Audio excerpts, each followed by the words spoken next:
नमस्कार, बहुत स्वागत आप सभी का। मैं हूं सौरभ शर्मा और आप देख रहे हैं हकीकत क्या है। पाकिस्तान के बॉर्डर के पास थोड़ी देर पहले भारतीय सेना का युद्ध अभ्यास पूरा हो गया है और इस युद्ध अभ्यास को खुद रक्षा मंत्री राजनाथ सिंह ने बैठकर देखा है। इंडियन आर्मी ने इसका वीडियो भी जारी कर दिया है।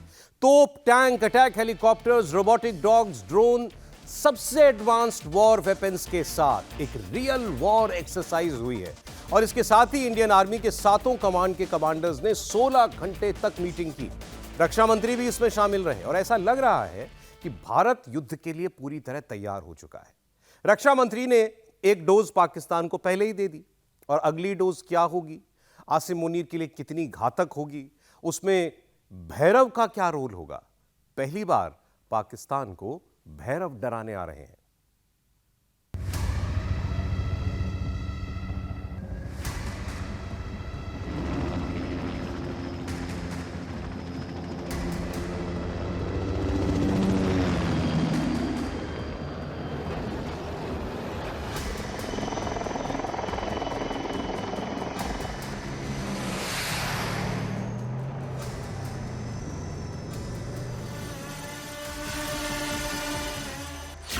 ये टैंक पाकिस्तान बॉर्डर से सिर्फ 13 किलोमीटर दूर हैं।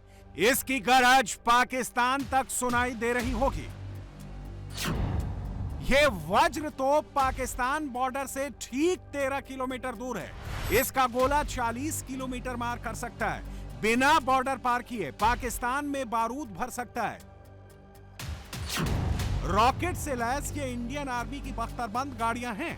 बीएमपी के रॉकेट 4 किलोमीटर तक किसी भी चीज को राख में तब्दील कर सकते हैं। ये हेलीकॉप्टर पाकिस्तान बॉर्डर से सिर्फ 10 किलोमीटर की एरियल दूरी पर है। इनमें एंटी टैंक मिसाइल लगी है। आसमान पर इन हेलीकॉप्टर को देखने के बाद पाकिस्तानी टैंक एक कदम आगे नहीं बढ़ सकते हैं। ये दुश्मन के टैंक हमारे एडवांस को रोकने के लिए आए थे सर, और ये जो अटैक हेक्टर है सेक्टर से ये हमारे रुद्रा हेलीकॉप्टर हैं सर, जो कि जब इनके पास एंटी टैंक की क्षमता आ जाएगी 6 किलोमीटर की दूरी से इनको बाहर से ही इनके रेंज से इनको बर्बाद कर देंगे सर। जब ये एक्शन सर खत्म हो जाता है, आप जब जितनी भी बर्बादी कर सकते हैं, उसके बाद पिन पॉइंट डिस्ट्रक्शन के लिए पाकिस्तानी बॉर्डर से एकदम करीब इंडियन आर्मी के जाबाजों को उतारा जा रहा है। एक कमांड मिलते ही यही हेलीकॉप्टर बॉर्डर पार जाएंगे और इंडियन आर्मी ऐसे पाकिस्तान में दाखिल होगी। इसी अलाइनमेंट में इसलिए इसको दिखाया गया कि हम यही एक्शन जाके दुश्मन के टेरिटरी में भी कर सकते हैं। उसके पीछे जो है सर, वो जो एक रेड स्क्रीन के साथ दिखा रखा है, वो दुश्मन की एक लोकेलिटी जिसको हमने ड्रिवन बेस माना है, वो उसको दर्शा रहा है।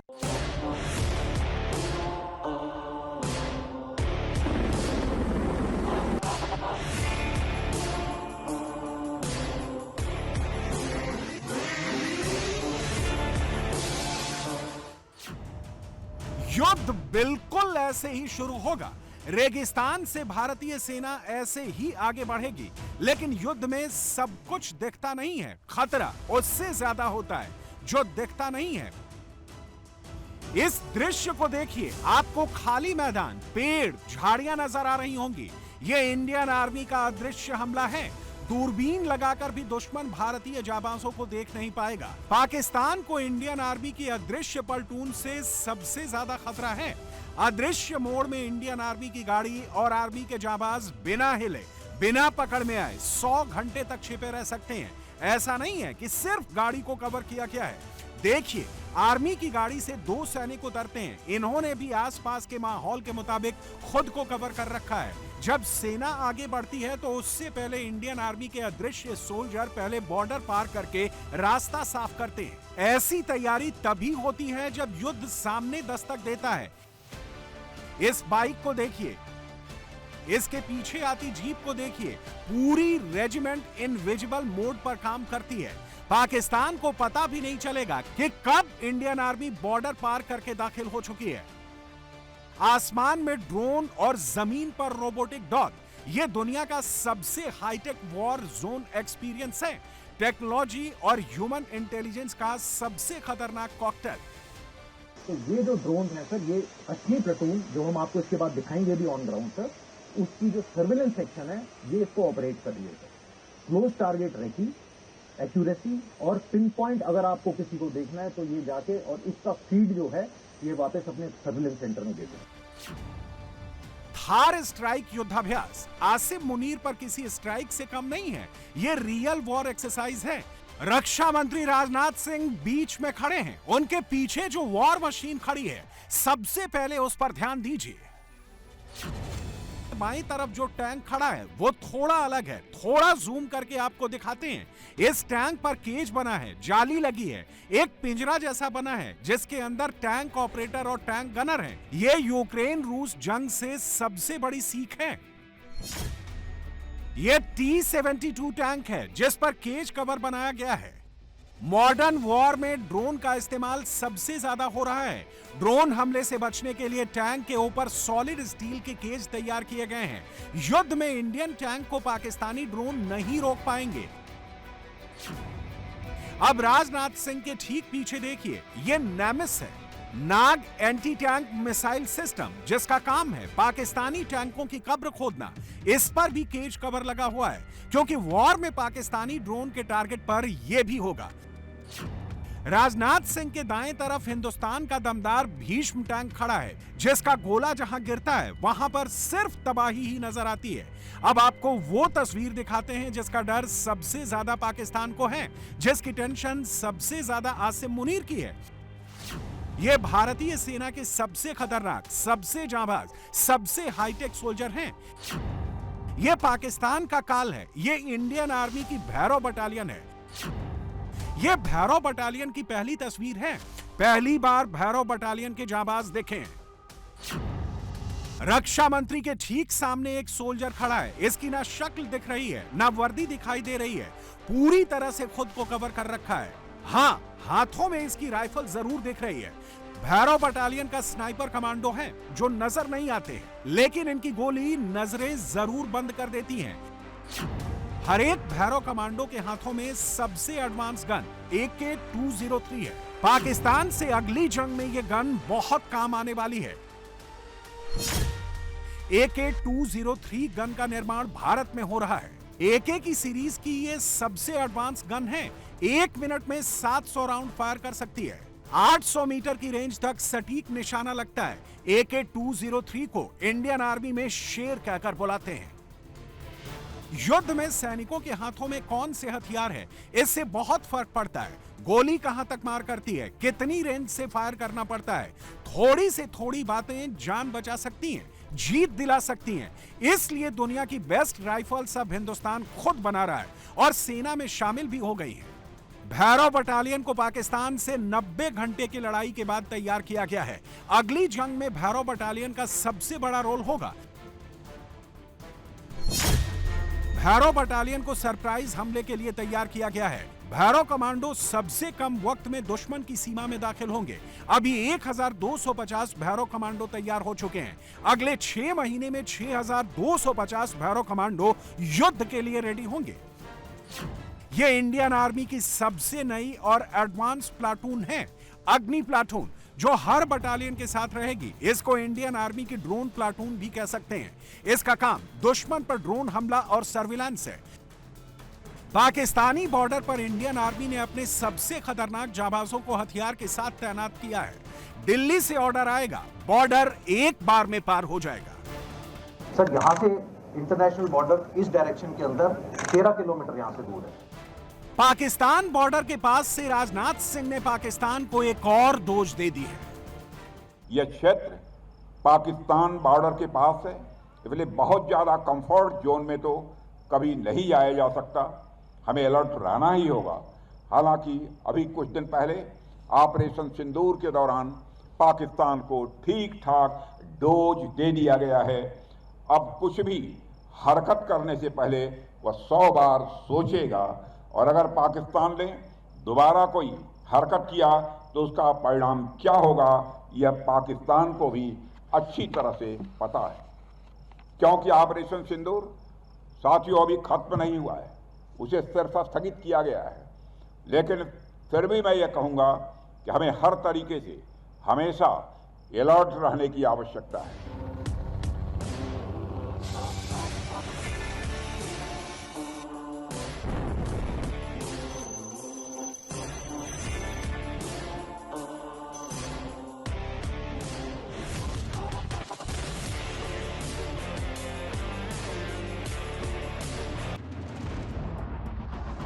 ये इंडियन आर्मी की सबसे बड़ी मीटिंग है। ऑपरेशन सिंदूर के बाद इंडियन आर्मी के सारे कमांडर एक साथ एक जगह पर मौजूद हैं। जब इंडियन आर्मी में ऐसी बैठक होती है तो उसके नतीजे से सबसे ज्यादा पाकिस्तान डरता है।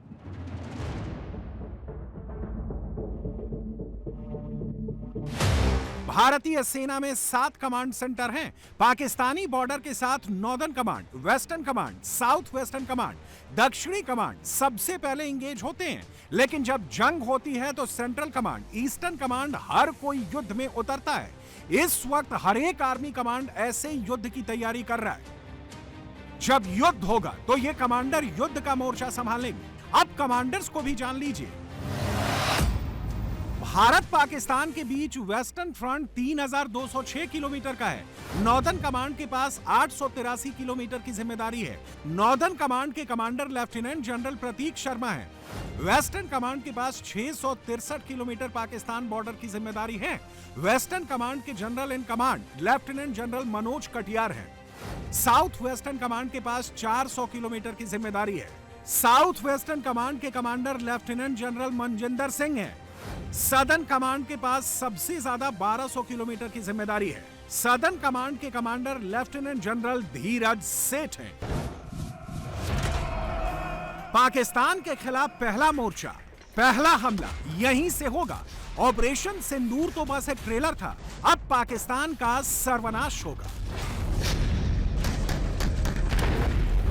ऑपरेशन सिंदूर में भी मैं समझता हूं कि हमारे पायलट्स ने तो बस हाल चाल ही लेना चाहा था और थोड़ी ही देर में उन्होंने पाकिस्तान की यह गति कर दी। कभी उन्हें दलबल के साथ पूरा मौका मिला तो पाकिस्तान का क्या हश्र होगा यह बताने की जरूरत नहीं है। पर साथियों, हमारे शत्रु चाहे वे बाहरी हों या आंतरिक हों कभी निष्क्रिय नहीं रहते। वे हमेशा किसी न किसी रूप में सक्रिय रहते हैं। ऐसे में हमें उनकी गतिविधियों पर लगातार पैनी नजर बनाकर रखनी ही होगी तथा उसके अनुसार उचित और प्रभावी कदम भी उठाने होंगे। इंडियन आर्मी जितनी तैयारी कर रही है, पाकिस्तान को उतना डर लग रहा है। आसिम मुनीर ने अप्रैल में जिस जंग का आगाज किया था उसको अंजाम तक इंडियन आर्मी पहुंचाएगी। मई में 90 घंटे की लड़ाई में मिसाइल चली थी, रॉकेट चले थे, प्लेन से अटैक हुआ था, लेकिन इंडियन आर्मी ने बॉर्डर क्रॉस नहीं किया था। अब जो युद्ध होगा उसमें सबसे आगे इंडियन आर्मी होगी, जिसको देखकर मुनीर को पसीना आने लगता है। पाकिस्तान अपनी पूरी ताकत लगा देगा, तब भी इंडियन आर्मी के बराबर खड़ा नहीं हो सकता।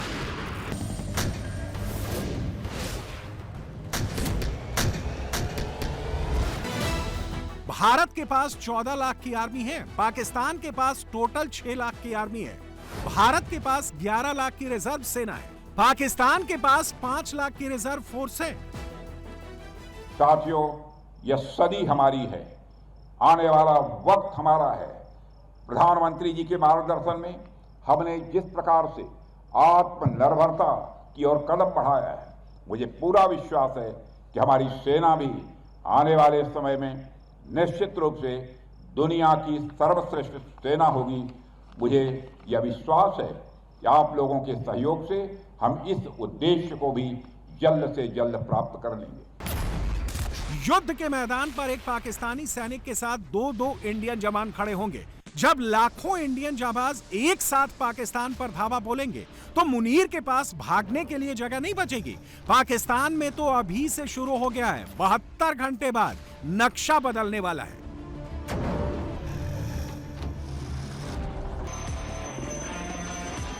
लगभग हर दिन भारत में कहीं ना कहीं भारतीय सेना का युद्धाभ्यास हो रहा है। इतनी ज्यादा तैयारी वॉर टाइम में होती है।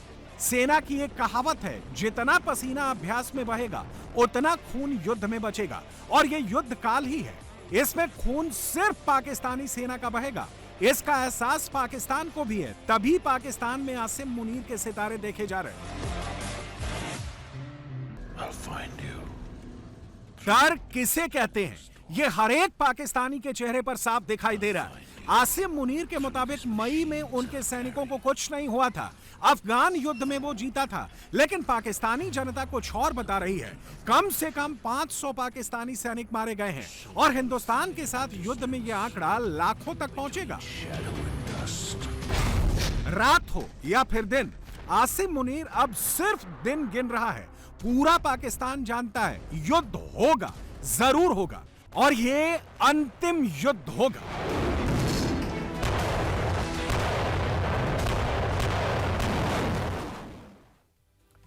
3 साल 7 महीने 3 हफ्ते और 3 दिन से एक युद्ध चल रहा है। पुतिन की सेना यूक्रेन के कर्नटनी आइलैंड पहुंच गई है। खेरसॉन सिटी को रात में ही पुतिन की सेना ने घेर लिया है। दुनिया की सबसे बड़ी हेडलाइन यही बनी। रूस ने यूक्रेन के 4 राज्यों की 21% जमीन कब्जा कर ली है। ज़ेलेंस्की के 4 राज्यों में पुतिन का 100% कब्जा हो गया है। बाकी 4 राज्यों में काफी बड़ा हिस्सा पुतिन के कब्जे में है और पुतिन अब एक निर्णायक जीत की तरफ बढ़ रहे हैं। कीव की घेराबंदी के लिए समंदर में परमाणु हथियारों की तैनाती के लिए पुतिन ने $100 मिलियन जारी कर दिए। ज़ेलेंस्की के पास अब ज्यादा विकल्प नहीं है। पुतिन बहुत बड़ी जीत की तरफ बढ़ रहे हैं। बाकी बातें इस रिपोर्ट से समझिए।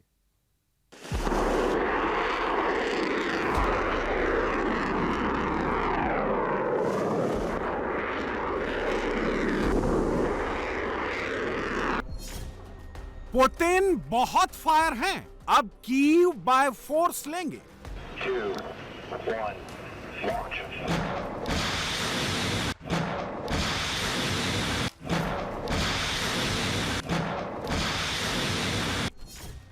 ज़ेलेंस्की टॉम हॉक मांगते रह जाएंगे। पुतिन कीव कब्जा कर लेंगे।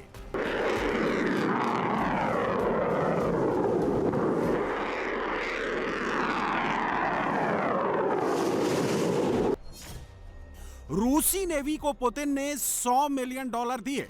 अब समंदर के रास्ते करेंगे हमला।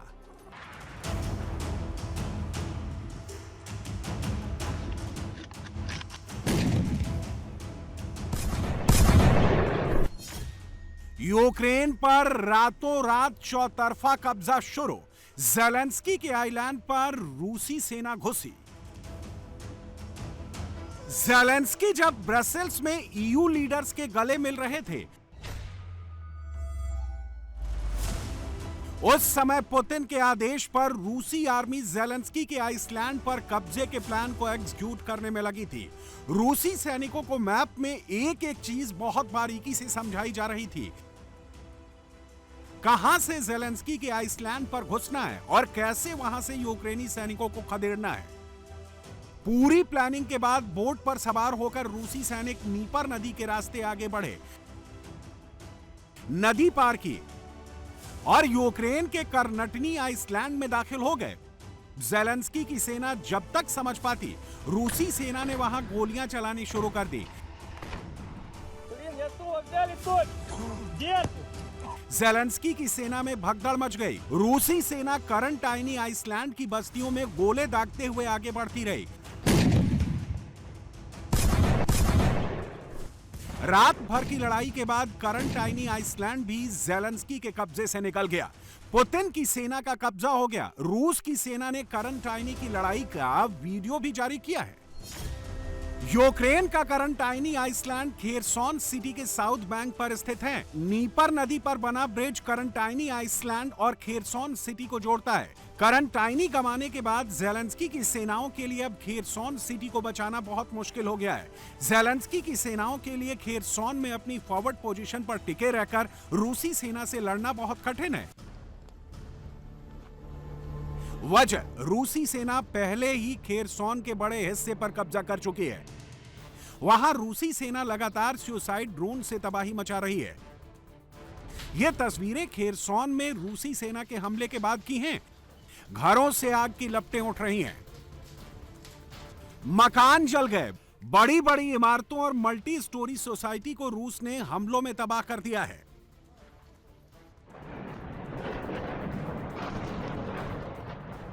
खेरसॉन के वीआईपी इलाकों में रूसी ड्रोन कहर बरपा रहे हैं। इन तस्वीरों को देखकर अंदाजा लगा सकते हैं ये खेरसॉन सिटी का पॉश इलाका है। अब रूसी ड्रोन इन इलाकों को खंडहर करने में लगे हैं। ताजा हमलों में कम से कम 3 लोग मारे गए हैं और 9 घायल हुए हैं। दक्षिणी यूक्रेन में खेरसॉन के अलावा ज़ैपोरिज़िया प्रांत के बड़े हिस्से पर रूसी सेना का कब्जा है, जिसमें यूरोप का सबसे बड़ा परमाणु संयंत्र भी शामिल है। पूर्वी यूक्रेन में खार्किव, सुमी, निप्रोपेट्रोव्स्क के कुछ क्षेत्रों में भी रूसी सेना को बढ़त हासिल है। यहाँ के कुछ गांवों में भी रूसी सेना का कब्जा है। 4 साल से चल रही लड़ाई में पुतिन ने लुहांस्क के पूरे एरिया पर कब्जा कर लिया है। डोनेट्स्क का करीब करीब पूरा इलाका रूसी कब्जे में है। डॉनबास पर भी रूस का कब्जा है। 24 घंटे से रूस यूक्रेन की फौजों के बीच 4 मोर्चों पर भीषण लड़ाई चल रही है। निप्रोपेट्रोव्स्क प्रांत के इवानेविका, सोसनेविका, वर्बो और उस्पेनिविका में तोपें गरज रही हैं। कहीं लड़ाई में रूसी सेना हावी हो रही है तो कहीं ज़ेलेंस्की की सेना तगड़ा पलटवार कर रही है। इधर पुतिन ने रूस का नया नक्शा बनाने का आदेश जारी कर दिया है। पुतिन ने रूसी फेडरेशन के नए नक्शे में यूक्रेन के 4 प्रांतों डोनेट्स्क, लुहांस्क, ज़ैपोरिज़िया और खेरसॉन को जोड़ने का आदेश दिया है। पुतिन का दावा है कि रेफरेंडम के बाद यहां के लोगों ने रूस के साथ रहने का फैसला किया है। रशियन फेडरेशन का नया मैप। मैं सरकार को आदेश देता हूं, जियोग्राफी हमारे लिए पॉलिटिकली बहुत महत्वपूर्ण है और ये मेन बात है। अब पुतिन की नक्शा बदलने से पहले की तैयारी भी देख लीजिए। पुतिन ने आनन फानन में $100 मिलियन रूसी नेवी को सौंप दिए हैं। इस पैसे से 56 कैलिबर मिसाइल रूसी नेवी को सौंपी जाएंगी। रूस की कैलिबर मिसाइल कन्वेंशनल और एटॉमिक दोनों तरह के वॉर हेड ले जाने में सक्षम है। रूसी नेवी को जो नई 56 कैलिबर मिसाइल दी जा रही है वो परमाणु वॉर हेड से लैस रहेंगी।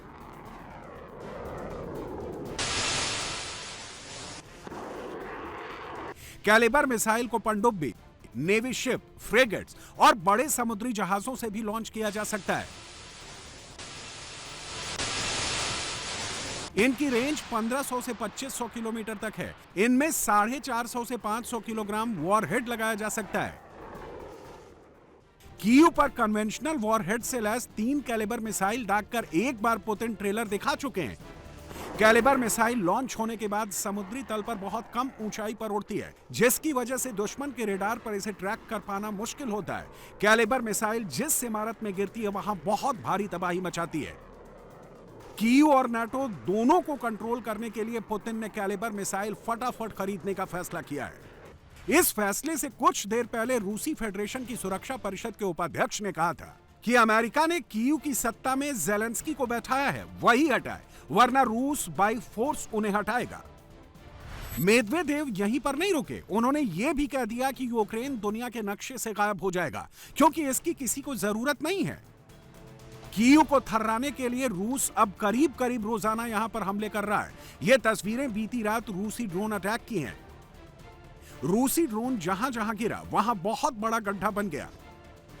अगर यह ड्रोन सिर्फ 10 मीटर आगे गिरता तो एक बड़ी मल्टी स्टोरी रिहायशी बिल्डिंग तबाह हो जाती और जान माल का भारी नुकसान हो सकता था। रूसी ड्रोन जब बिल्डिंग से दूर गिरा तब भी इसमें लगे विस्फोटक फटने से कई इमारतों में लगी खिड़कियां टूट गईं, शीशे घरों में फैल गए। आग लगने से काफी ज्यादा नुकसान हुआ। दुर्भाग्य से अब हम ऐसे हमलों के आदी हो गए हैं। जी हाँ, अब हर दिन की यही कहानी है। हमें बुरी खबरें सुनने की आदत सी हो गई है। कल मैंने अपने फ्लैट के विंडो से इस धमाके को सुना। आज सुबह मैं यहाँ आई और यहाँ फैले मलबे को साफ करने की कोशिश की। कीव जल रहा है। ज़ेलेंस्की ब्रसेल्स से लंदन तक के चक्कर काट रहे हैं। ब्रसेल्स में ईयू के नेताओं से मुलाकात के दौरान ज़ेलेंस्की ने फिर लंबी दूरी के हथियारों की डिमांड की। ब्रिटेन को छोड़कर किसी देश ने इस पर हामी नहीं भरी। अलबत्ता ज़ेलेंस्की को 2 साल तक युद्ध में मदद देने के लिए फंड देने का ऐलान जरूर कर दिया गया। ज़ेलेंस्की इसे ही अपनी सबसे बड़ी जीत मान रहे हैं। ट्रंप ने ज़ेलेंस्की की बार-बार मांग के बावजूद अब तक टॉम हॉक क्रूज मिसाइल नहीं दी। ज़ेलेंस्की कह रहे हैं कि ट्रंप ने बुडापेस्ट समिट कैंसिल कर दी है। देर सबेर टॉम हॉक पर भी फैसला बदल देंगे। बुडापेस्ट, इसके बारे में मुझे बहुत ज़्यादा नहीं मालूम, लेकिन ये बहुत अच्छा हुआ है। हो सकता है कि मैं नहीं जानता कल हमारे पास टॉम हॉक मिसाइल हो। मैं जानता हूँ ये बहुत ज़रूरी है। पुतिन ने ट्रंप को मैसेज भेज दिया है। ज़ेलेंस्की के हाथ में लंबी दूरी की टॉम हॉक मिसाइल पकड़ाना मतलब बंदर के हाथ में उस्तरा पकड़ाने जैसा होगा। अगर मिसाइल मिस फायर हो गई, टारगेट से भटक गई, तो तबाही सिर्फ रूस में नहीं होगी, उसकी आंच अमेरिका तक आएगी, यूरोपीय यूनियन तक आएगी, नाटो देशों तक आएगी। रूस भी अमेरिका के दुश्मनों वेनेजुएला और कोलंबिया को कैलिबर मिसाइल देने में देर नहीं लगाएगा। मतलब जो अमेरिका दूर से तमाशा देखने का आदी है, हो सकता है उसे असली युद्ध का सामना अपनी ही धरती पर करना पड़े।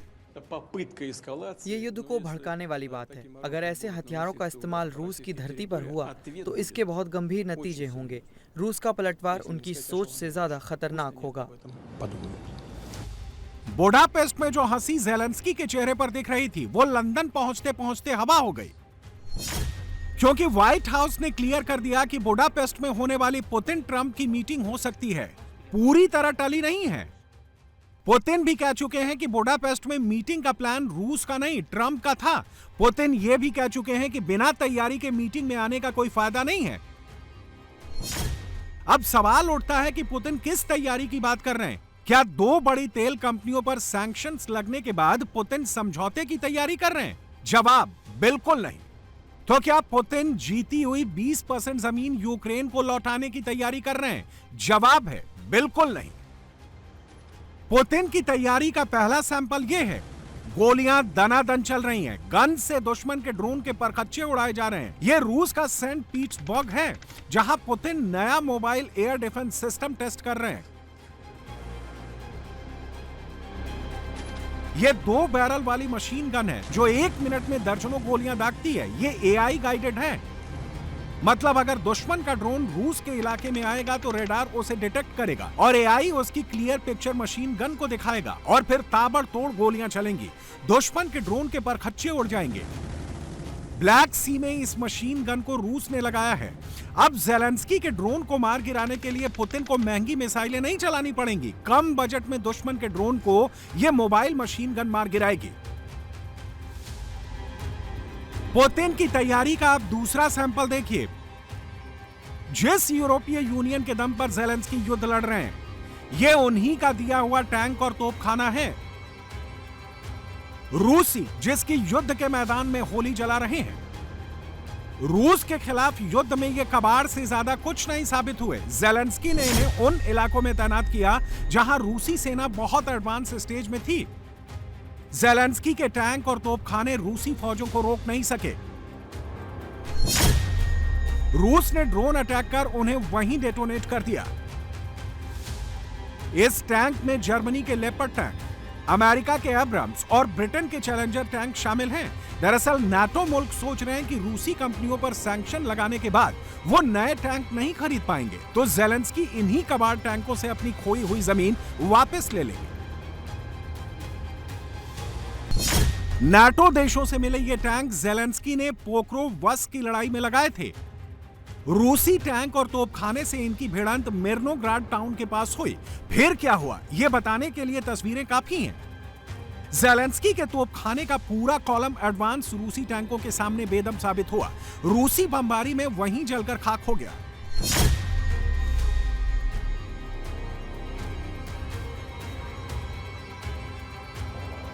पुतिन ने एक बार फिर नाटो देशों की टेस्टिंग का अगला चरण शुरू कर दिया है। रूस के 2 एयरक्राफ्ट सुखोई 30, इलुसिन 2 और 78 टैंकर एयरक्राफ्ट ने नाटो की सीमाओं में एंट्री की। लिथुआनिया के प्रेसिडेंट ने आरोप लगाया कि रूसी टैंकर और सुखोई 30 फाइटर जेट 18 सेकंड तक उनके एयर स्पेस में उड़ते रहे। इस दौरान सुखोई 30 ने हवा में ही तेल भरा, जबकि सुखोई 30 सामान्य ईंधन भरा होने पर 3000 किलोमीटर तक उड़ान भर सकता है और टंकी फुल होने पर 8000 किलोमीटर तक उड़ान भर सकता है। फिर सिर्फ 18 सेकंड की उड़ान में ही सुखोई 30 ने नाटो देशों के एयर स्पेस पर क्यों ईंधन भरा? साफ है, पुतिन संदेश दे रहे हैं कि वो तैयार है।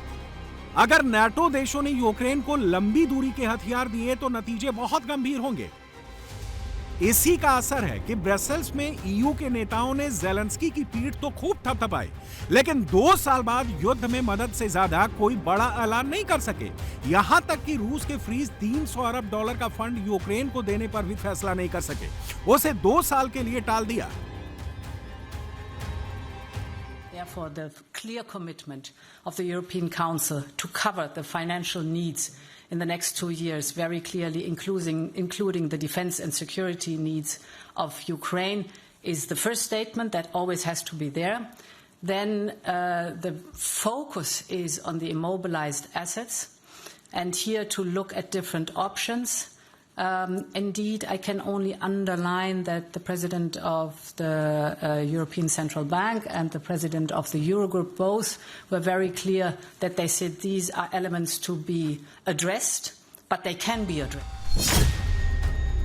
ये 24 घंटे में मल्टी वॉर फ्रंट पर पुतिन की सबसे बड़ी जीत है, ज़ेलेंस्की की बहुत बड़ी हार है।